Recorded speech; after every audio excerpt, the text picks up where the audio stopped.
Hello and welcome to Dragnet live from OTRGold.com. I'm your host, Austin Bach. Thank you for being here. Um, as was the case on Monday, I'm pulling double duty. That's all week. So I'm having a little visitor. Oh, trying to keep him off camera. I'm having a little visitor with me today, as well as Friday. And then we'll be back to normal where I can just be it'll just be me, and there won't be as much background noise. But apologies, I'm gonna go on mute in a second once the show starts. But I just have a few administrative things to get through. The first one's not administrative. We just passed 1,000 subscribers. I want to say thank you, thank you, thank you to everyone who has subscribed, to everyone who's here every week. It's awesome to see our numbers grow. It's also great to see the number of people listening to our 24/7 streams increase. I counted last night. We had 306 concurrent listeners across all 6 series. I hope to see that grow, and just the conversations develop over there the same way we have these conversations when everyone is here online, because I want to build that communal listening experience as if we're all sitting around the same radio back in the 1940s. So anyway, that's the first one. Thank you for the support. Because we hit 1,000, we're going to be doing a giveaway for the second radio. We'll do it in a similar way that I did the 500 um the 500 subscriber radio.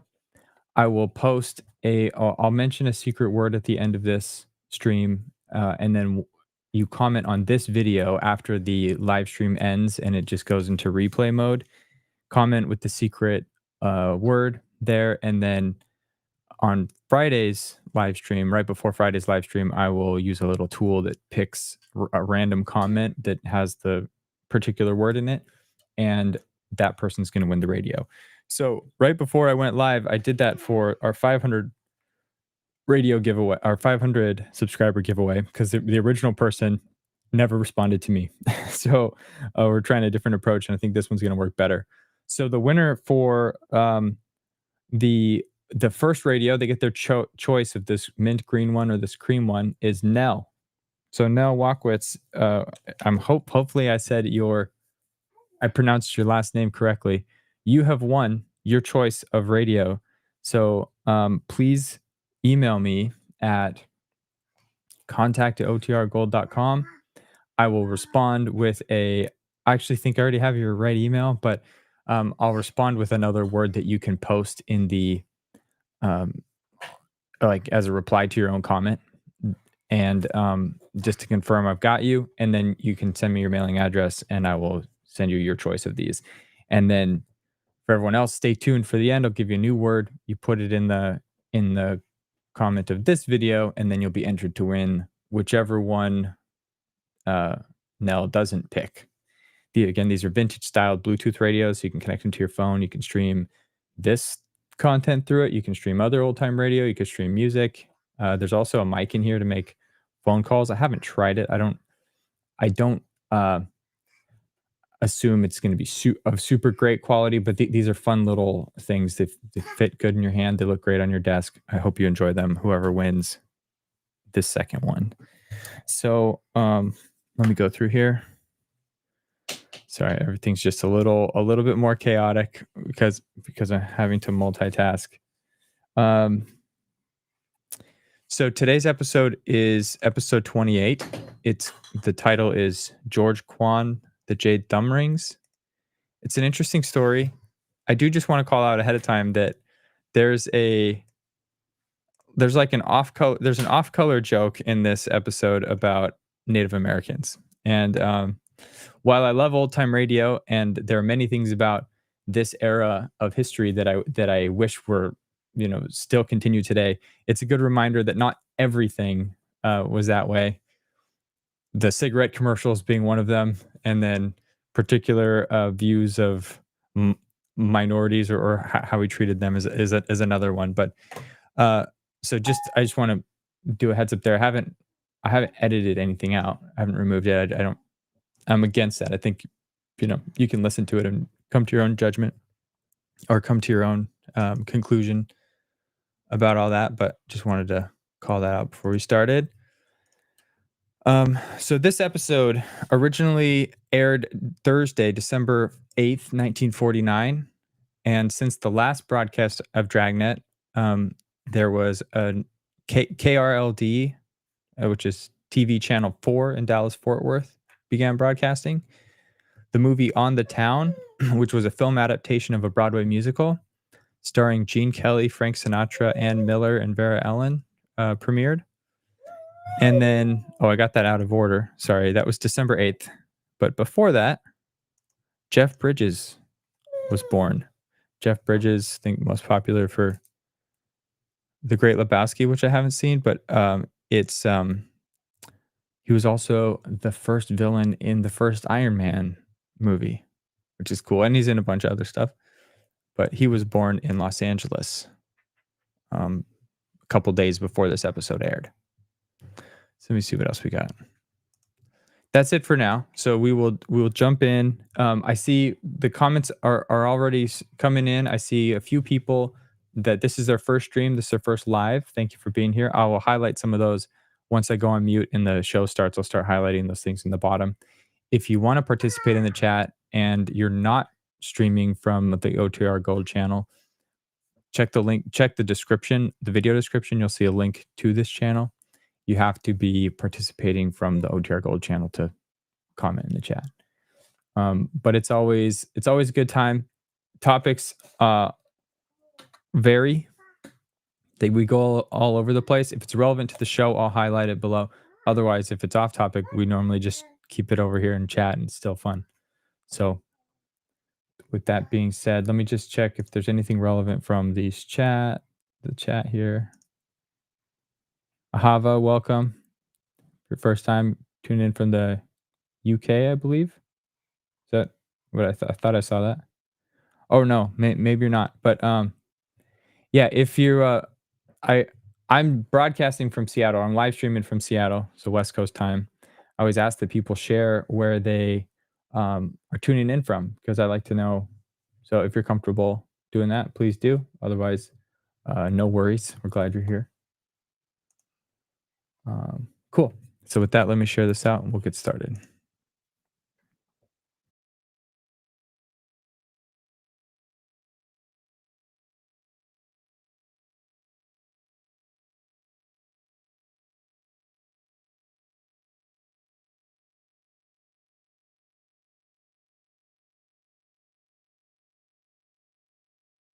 Hello and welcome to Dragnet from OTRGold.com. This episode will begin after a brief message from our sponsors.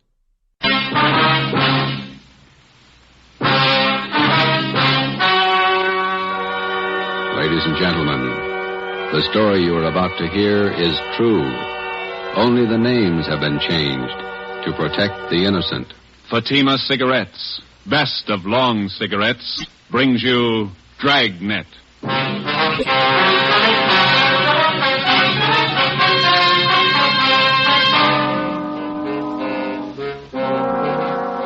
You're a detective sergeant.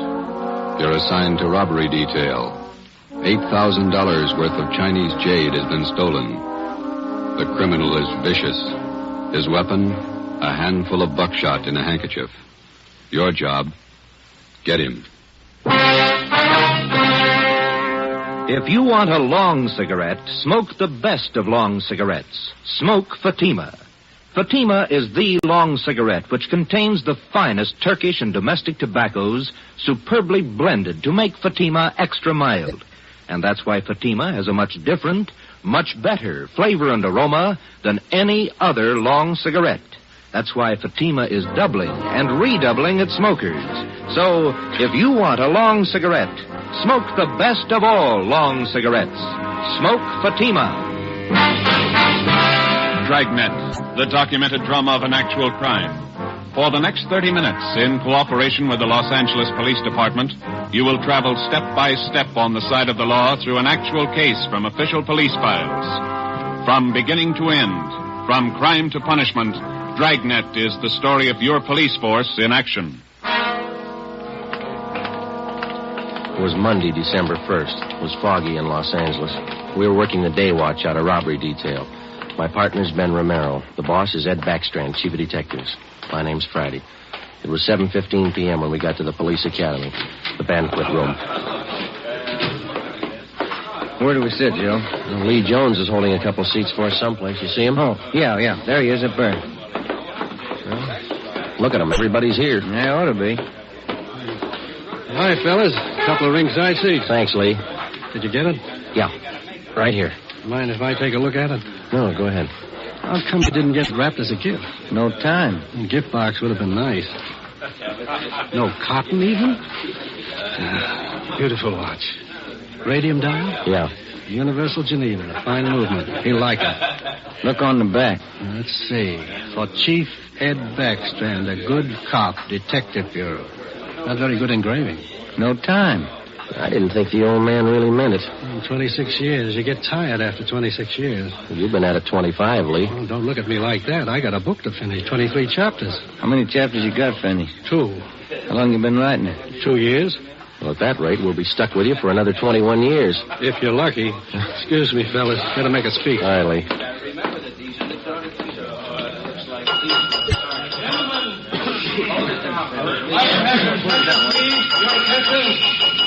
To get the proceedings underway here, before we introduce the man of the hour, I'd like to pass along a little story you might get a kick out of. I was driving down from Utah last year, stopped off at a hotel in Elko, Nevada. When I went up to register for my room, there was an Indian ahead of me. The clerk asked this Indian fella to sign his name, and the clerk handed him a pen. The Indian made an X on the book. The clerk looked at him for a minute and said, "Say, aren't you Chief Deerskin? Haven't I seen you in the movies?" The Indian nodded his head and looked a little upset. "Oh," he said.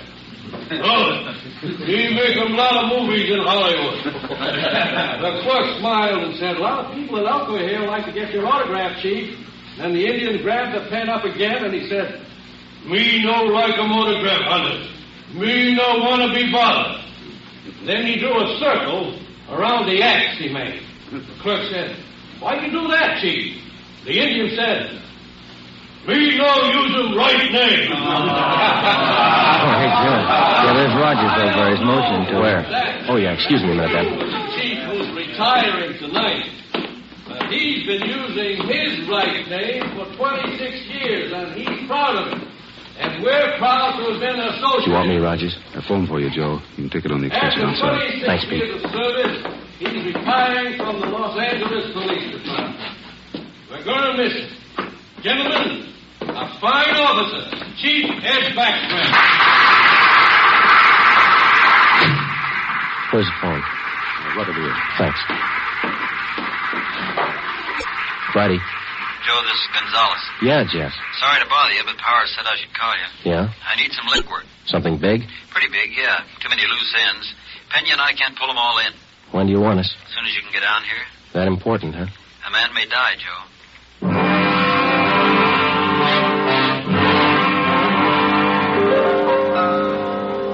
Hi, Jess. Got here as soon as we could. Sorry to pull you away. Hello, Romero. Gonzalez, what's up? Come on in here. All right. Here's a report. Not complete yet. Chinese fella. Name's George Quan. He's a jeweler, gem cutter. Yeah. Jade expert. Knows as much about jade as anybody on the coast. Says it happened at 5:30 today on Alvarado near the park. They weren't kidding, were they? They almost killed him. Yeah. Any idea what the weapon was, Jess? I'm not sure. Looks like some sort of blackjack, something homemade. Yeah. When they picked up Quan, they found several buckshot pellets lying around and a man's handkerchief. Ray Pinker has the stuff over at the crime lab now. Where's Quan? Have you talked to him?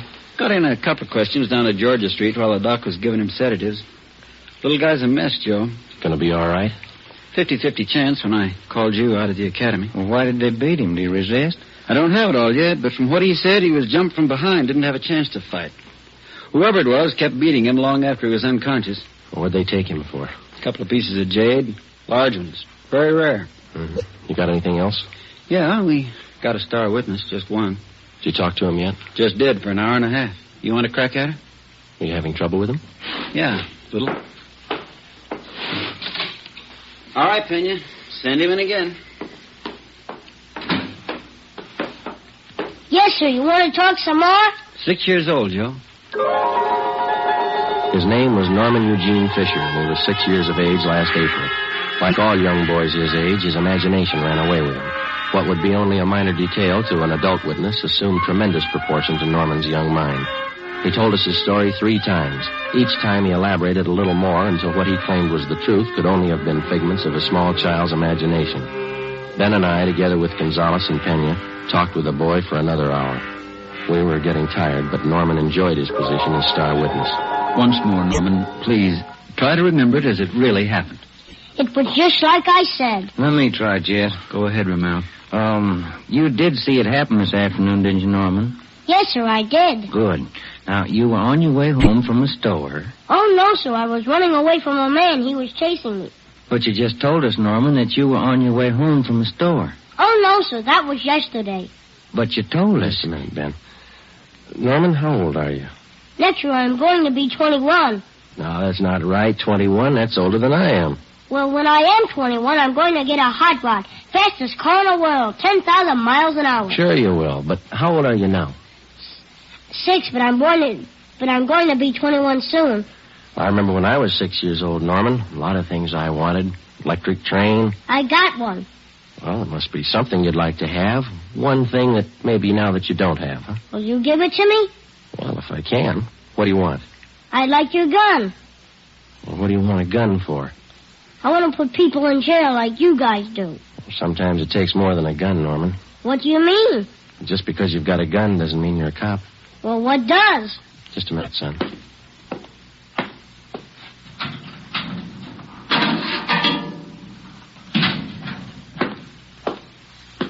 Here you go, Norman. A good cop uses this more than a gun. Gee. It's a real police badge. It's mine. Official? Official. Can I hold it? Go ahead. It's yours. When I wear this, I'm a real detective. Well, that's part of it. The other part is to tell us what you really saw today. Now, how about it, huh? There were 4 men, like I said, and they all had machines. Now, wait a minute, Norman. I thought you said you were a detective now. I am. Well, a good detective has to remember exactly what he sees, not something he makes up. It's not very scary that way. No, it's no use, Joe. He can't get his story straight. Oh, yes, I can. I'm a detective now, and I know what happened. All right, Norman, you tell us, huh? I was on my way home from the store. I saw this truck stop down the street. What did the truck look like? I don't know. It was a funny kind of truck. Had a wood back. You mean like a dump truck? Kind of, but it was a small truck. Old kind of car, like he took out the back part and put wood boards like a truck. You mean whoever owned the truck cut the back end out and made it look like a truck, huh? Yeah, that's the way it looked. Anyway, this truck stopped by this Chinese man, and the man got out, and the man started to hit this man. And the man fell on the sidewalk, and the man kept hitting him and hitting him as hard as anything. Well, what was he hitting him with? With his handkerchief? There he goes again. No, I don't know. How about that, Jess? Could tie in. Go on, Norman. Well, that's all I saw. No, I mean after the man hit him, what did he do? Oh, well, he grabbed a bunch of stuff from this man's pocket, and he went into the truck and he speeded away. Norman, you're a good detective. I want you to think real hard now. Do you know what a license number is? Yeah. Good. Do you think you could remember the numbers on that truck? If I knew what they were, I could. In school, we're just having numbers now. I only know up to 7, but there were 2 7s in it. You're getting all this, Jess? Yeah, keep going. Norman, you've helped us a lot. Can you remember what the man on the truck looked like? He had a big head and he looked mean. All right, just one more thing now. Can you remember the color of that truck?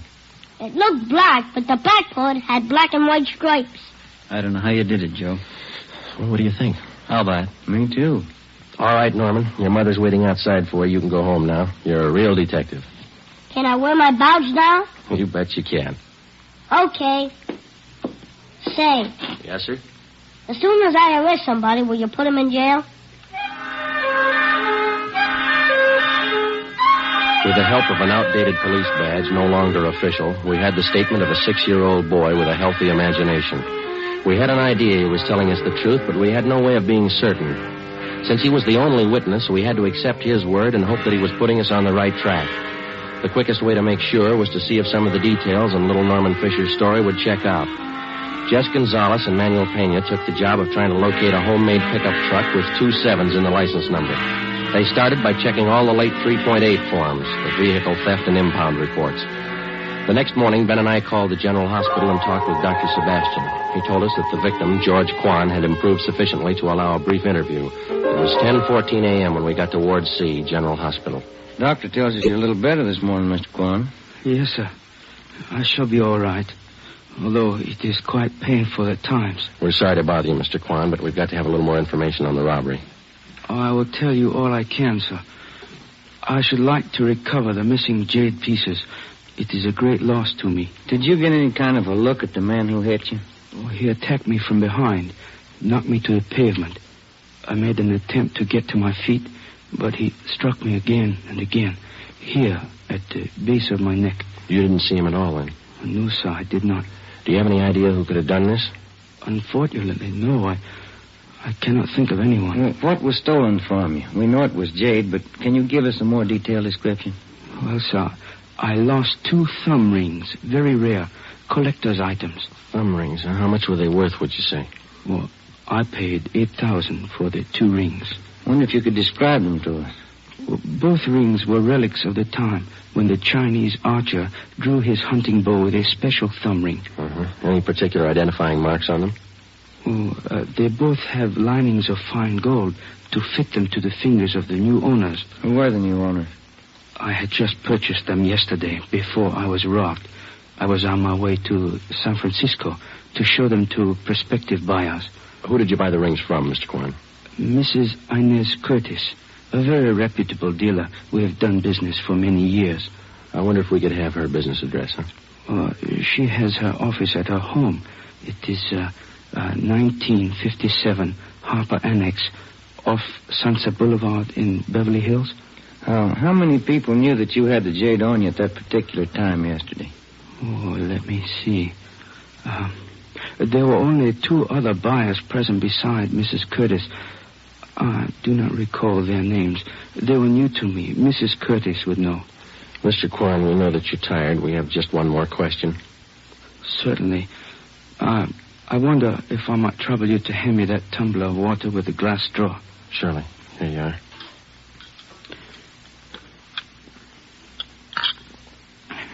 Thank you very much. You're welcome. Now, those thumb rings, Mr. Quan, would there be any practical disposition of them other than selling them as they are? Well, hardly, Sergeant. To anyone who really knows the value of jade, it would be unheard of to change them in any way. I see. Well, thank you, Mr. Quan. We'll do our best. You know, Sergeant, we Chinese place a great sentimental value on our jade.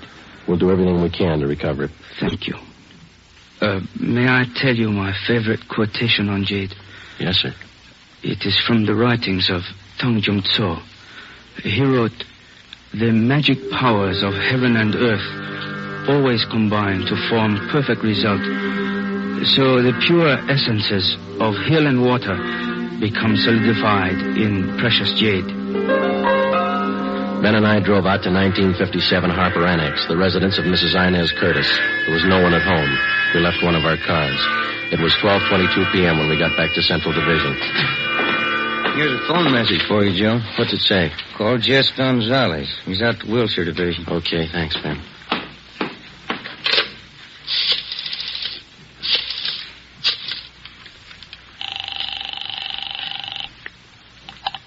Wilshire Detective Stillion. Hi, Harry. Gonzalez around? Just a minute.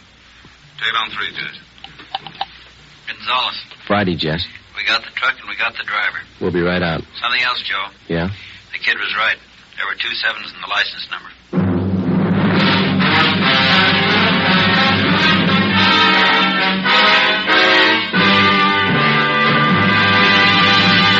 You are listening to Dragnet for the solution to an actual case from official police files. Now, here is a real solution to many of your Christmas shopping problems. If your friends smoke a long cigarette, give the best of long cigarettes, Fatima. Give Fatima for quality. The name Fatima has always stood for the best in cigarette quality. Give Fatima for flavor. Fatima has a much different, much better flavor and aroma than any other long cigarette. Give Fatima. They're extra mild. Yes, Fatima is the long cigarette which contains the finest Turkish and domestic tobaccos blended to make Fatima extra mild.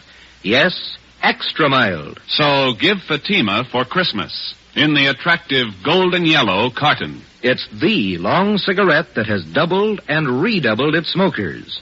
More and more smokers every day agree Fatima is the best of all long cigarettes.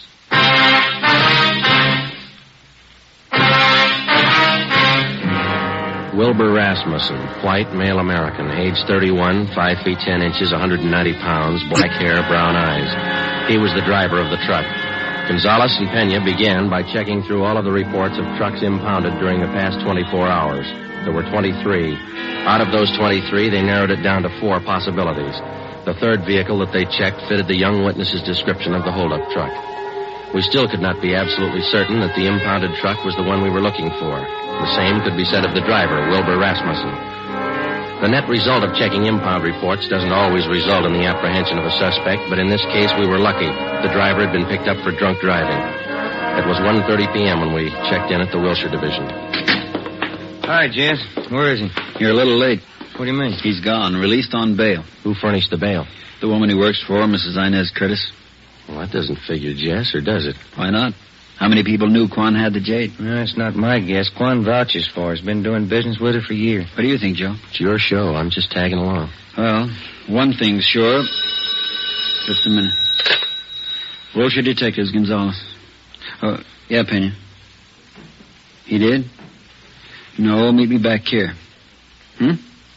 Friday and Romero are here. Right. The Fisher kid just identified Rasmussen's picture. The identification of Wilbur Rasmussen by 6-year-old Norman Fisher was far from sufficient to take the case to court. We had to have evidence, lots of it. Rasmussen had been given a thorough shakedown, his apartment and the truck. There was no sign of the stolen jade rings. Gonzalez told us that the truck had come from the U-Drive truck rental on Figueroa Street. We checked with Mr. Crockett at U-Drive. Let me have another look at that picture, boys. Yeah, here you are. What'd you say his name was? Rasmussen. Wilbur Rasmussen. You want to know if he rented a truck from Miss Wayne? Yesterday, maybe the day before. No, not this fella. Never seen him. Before we left U-Drive, we checked over the rental contract on the truck in question. The deposit check for the truck was signed by Mrs. Inez Curtis. The truck was checked out at 6 a.m. The rental contract, the actual release form showing to whom the vehicle had been rented, was signed by a Harry Wilson. Rasmussen's name did not appear on any of the usual rental forms. The manager of U-Drive was positive that he had not rented a truck to Rasmussen. We drove out to 1957 Harper Annex. This time we found Mrs. Inez Curtis at home. I'm terribly sorry about Mr. Quan. Did he have everything he needs in the hospital? Yes, ma'am. How long did you say this Harry Wilson had been working for you? 6 or 8 weeks. But I'm sure you're wrong about him. We're not accusing him of anything, Miss Curtis. We just want to talk to him. He certainly came to me well recommended. He was a nice man. When's the last time you saw him? Day before yesterday. He asked for his check, said he was quitting. Told him I was sorry to see him go. I'm anxious to get that guest house finished. How about Rasmussen, Miss Curtis? How long has he been with you? Wilbur's been with me for about 7 months. Good worker, but he drinks too much. Feel sorry for him. You've rented trucks from the U-Drive company right along? Oh, yes, from Mr. Crockett. We had to have a truck to haul our building supplies. I'm saving an awful lot of money contracting this myself. It's a great saving. Yes, ma'am. The deposit on this last rental, did you give that check to Wilson or to Rasmussen? I sent both of them down to pick it up. Like I say, Wilbur's been drinking rather heavily lately, and I think Harry's the better driver of the two. Do you know which one of those men was driving the truck about 5:30 in the afternoon, day before yesterday? Well, how would I know that, Sergeant? All I know is that I sent both of them down. I told Harry to drive. Yeah, I see. Miss Curtis, were either of those men present the day you sold the jade rings to Mr. Quan? No, they have nothing to do with my gym business, whatever. Did either of these men know about Mr. Quan's purchase? Well, that's possible. They knew he was here. I'm sure they saw him come in. It's entirely possible that they might have overheard something. When did Mr. Quan leave your house? About 5 o'clock. What time did the two men go after the truck? Oh, they picked that up early in the morning. Mr. Crockett down at U-Drive says that only Harry Wilson checked out the truck. Says he's never seen Rasmussen before. That's entirely possible. Like I say, they might well have made other arrangements. Were there any other people present when Mr. Quan bought that jade? Yes, there were. 2 other buyers. They were bidding for the thumb rings, too. Mr. Quan had the high bid, so I sold them to him. What if we could have their names? Certainly, I'll write them down for you. Miss Curtis, do you have any idea where we might locate Harry Wilson? Well, he told me he was going to Mexico, said he had friends down there. Well, thank you, Miss Curtis. You've been very helpful. Are you sure there isn't anything Mr. Quan needs? Yes, ma'am. 2 jade rings. Mrs. Inez Curtis gave us a detailed description of Harry Wilson. She also gave us the names and addresses of the 2 other buyers who were present when Mr. George Quan made his purchase. We checked them out and found them to be equally as reputable as Mrs. Curtis. They could tell us nothing of the robbery. We went back to the office and got out an APB and a radiogram on Harry Wilson from the description given us by Mrs. Curtis. Stakeouts were maintained at Wilbur Rasmussen's apartment and at the home of Mrs. Inez Curtis. It was 4:30 p.m. when we got to the second floor of the old city jail building, the crime lab. Lee Jones had the evidence laid out for us.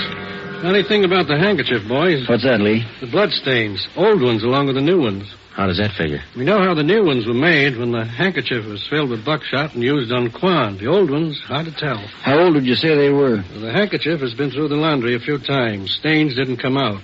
Laundry marks right here. I don't see them. Man used peerless laundry. Infrared marking system. Let me show you. Infrared lamp, Lee? Yeah. There's your marking. Can you trace it down? Who's it belong to? Man used the name of Harry Wilson. There was nothing to do now but wait for some word on Harry Wilson. The stakeouts continued. We re-questioned Wilbur Rasmussen, and we talked again with Mrs. Curtis and George Quan. It was Tuesday, December the 8th. We checked in for work at 8 a.m. Morning, Jess. Hi, Joe. Where's Ben? Communications, getting the mail. Any word on the new chief of detectives? No, nothing. What's your guess? Oh, I think Thad Brown. A good man. Maybe. Sloan's a good man, too. When you come in here? Not yet. Why? Maybe you'd like to take a little airplane trip. What do you got? Cheyenne, Wyoming. They picked up Harry Wilson. 2 days later, Thursday, December the 10th, Harry Wilson was returned to the Los Angeles County Jail and booked on suspicion of robbery. We checked with Lieutenant Frank Cunningham in the Record Bureau. From Wilson's fingerprints, he ran a make on him. Harry Wilson was an alias. We found out that he had lengthy records of arrests and jail terms for robbery, burglary, and grand larceny. Mr. Crockett at U Drive identified Wilson's picture. He was a 2-time loser. It's up to you, Wilson. It can go hard for you or easy. I'm in the spot, huh? You're in the spot. Lay it out for him, Jess. It's all stacked against you, Wilson. We know you rented the truck. You knew Quan was at Mrs. Curtis' house. Your handkerchief was found at the scene of the crime. You wouldn't believe me if I said I didn't do it? With that kind of evidence, how can we? I didn't. I don't know if I can prove it, but I didn't. If you didn't, we'll help you prove it. First, you gotta believe me. You know why. Yeah? I've had it twice. Once more, and I'm in for life. All right, you got it figured. Now what do you got to say? Rasmussen did it. He knocked Quan over. Where were you? Buying my ticket for Cheyenne. I didn't want any part of it. How do you account for that handkerchief? It was mine, but Rasmussen had it. He cut his finger one day on the job. I loaned it to him. Well, that checks. Old bloodstains, new ones. All right, let's pick up Rasmussen. While you're at it, pick up the Curtis dame. She planned it. Wilbur Rasmussen was picked up and brought in. After intense cross-questioning, we confronted him with Harry Wilson's statement. In the face of this testimony, he broke completely. He gave us a full confession implicating Mrs. Inez Curtis. He admitted beating George Quan and taking the Jade thumb rings. He said he received $200 from Mrs. Curtis for the job. He requested that he be allowed to turn state's evidence. Mrs. Inez Curtis was brought to the interrogation room. Of course, you gentlemen have proof to substantiate all these accusations. Yes, ma'am, we have. It better be good. I have a fine lawyer. We've got signed and recorded confessions of Wilson and Rasmussen, the 2 men who worked for you. Shall we play the recordings for you? That won't be necessary. Miss Curtis, you got $8,000 for those rings. Wasn't that enough? Not when I could make 16, no. Where are the rings now? I'm not going to get life for this, you know. No. Jade doesn't spoil. It'll still be good when I get out. Yeah, but you'll be too old to appreciate it, Miss Curtis. Okay, Penny. That was a funny one. Sure was. How about it? Did you figure it this way, Joe? You don't expect me to answer that, do you?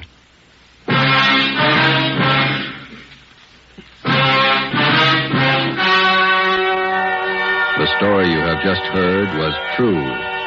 Only the names were changed to protect the innocent. On March 2nd, 1949, trial was held in Superior Court, Department 82, City and County of Los Angeles, State of California. In a moment, the results of that trial. Now, here are authentic reports from all over the country that tell the story of Fatima's sensational increase in popularity. New York Division. Fatima sales up 132%. Chicago Division. Fatima sales up 453%. Los Angeles Division. Fatima sales up 545%. Yes, more and more smokers agree Fatima is the best of long cigarettes. So enjoy Fatima yourself and give extra mild Fatimas for Christmas in the attractive golden yellow carton. Everyone who smokes Fatima says that this great new long cigarette is the best of all long cigarettes.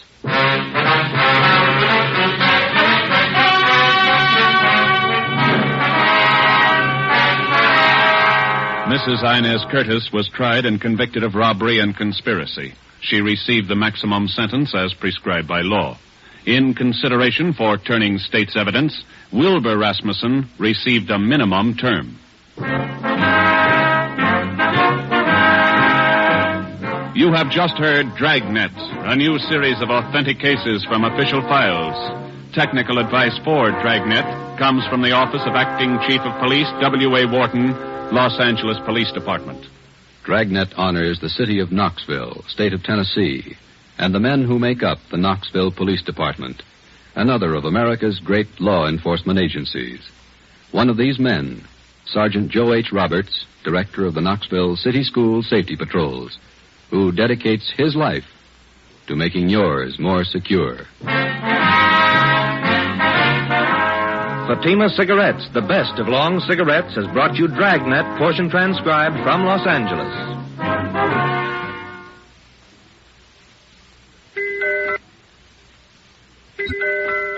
Let that merry tune remind you to get him the big Christmas humidor of smooth, sure fresh velvet pipe and cigarette tobacco. It's a double pleasure to any smoker when you give this generous humidor of velvet. It smokes cool and sweet in both pipe and cigarette. In every way, the gift for him is a Christmas humidor of velvet, America's smoothest smoke. Be sure to listen to Dragnet next week. Your tune for the stars on NBC.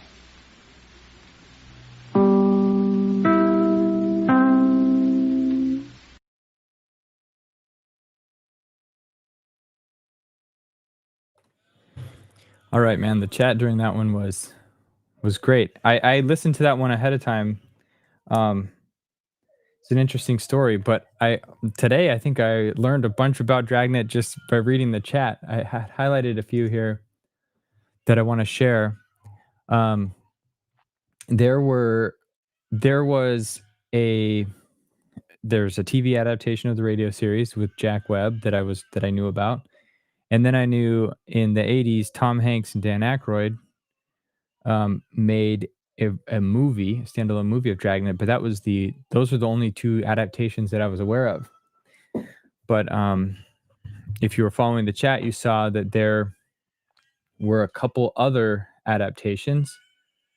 First of which, Sam, thank you, said that there was a 2003 version, and there were episodes up on YouTube for a little bit there. I don't know if they're still available. He says there's one that's available now called Death of a Prom Queen. Prom Queen or Prom King. You can scroll in the comments to see. But that show was produced by Dick Wolf, who did Law and Order. Maybe Dick Wolf is just drawn to shows that have very short musical intros. With the 4-note theme from Dragnet, and then going to the 2-note thing from Law and Order that everyone knows. And then Ed O'Neill played Joe Friday. So Ed O'Neill was the father in Married with Children, and then was the grandfather in Modern Family, and in a bunch of other stuff. If you have young kids, he voiced the octopus in Finding Dory. So interesting. Sounds like it was only half a season that focused on Joe Friday before it became probably just a more generic crime drama. But I was unaware of that, so I'm going to go down this rabbit hole and try and learn more about this Dragnet show. And then there's another one called The New Dragnet, which is separate from that one, I believe, or I'm misunderstanding the comments. But there was called The New Dragnet, 10 p.m. on Saturdays on ABC. And then Trait mentioned that Jack Webb actually has 2 stars on the Hollywood Walk of Fame, one for radio and the other for TV, which is a cool factoid to learn that I learned today. And then final thing I wanted to share here was our comment that I want to highlight.